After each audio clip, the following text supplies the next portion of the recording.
Comme j'ai l'habitude de le dire, on a résolu à moitié un problème quand on en a fait l'historique, et je me reporte à quelques 40 ans en arrière,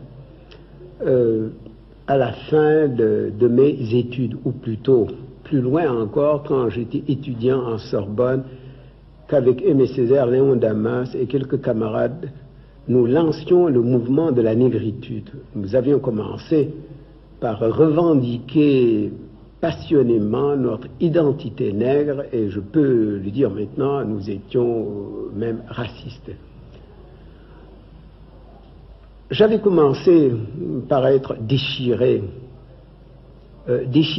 par ce double courant qui m'entraînait vers les valeurs du monde noir et qui me retenait dans les valeurs européennes et françaises en général.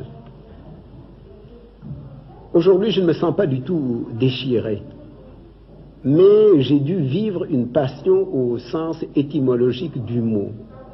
Donc nous avions commencé par revendiquer notre négritude avec passion, mais il y a eu la guerre, il y a eu le nazisme. J'ai été prisonnier pendant 2 ans et je me suis mis à relire les Grecs et je me suis mis à méditer sur le miracle grec, et j'ai fini par découvrir que le miracle grec, c'était le miracle du métissage culturel. Ce sont les Grecs qui, pendant plus de 1000 ans, ont fait les plus grands éloges des négro-africains.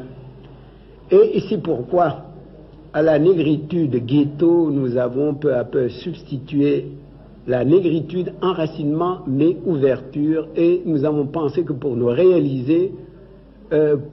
réaliser l'évangile que nous prêchions, pour employer une formule de Sartre, il nous fallait être des métis nous-mêmes et assimiler les valeurs fécondantes de la civilisation européenne en général et française en particulier, qu'il fallait greffer sur la raison intuitive, la raison discursive.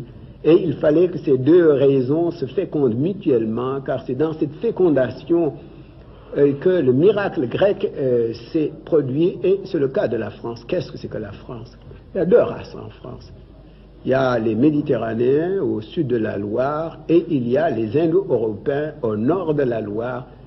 Et c'est la greffe indo-européenne sur la racine, sur le tronc méditerranéen, qui fait la valeur incomparable de la civilisation française.